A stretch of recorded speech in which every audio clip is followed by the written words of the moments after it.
Welcome guys, and today I'm going to show you how you can fix OSD locked on AOC Monitor. So what you can do is basically turn off your monitor, and now what you'll need to do is hold on menu button, as you can see this button, and then just hold on your turning on button, and this should unlock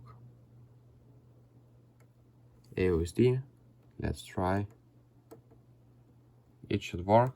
So as you can see, AOSD works perfectly fine.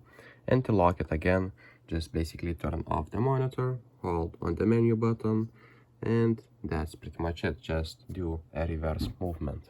So that's how you fix your OSD locked on AOC Monitor.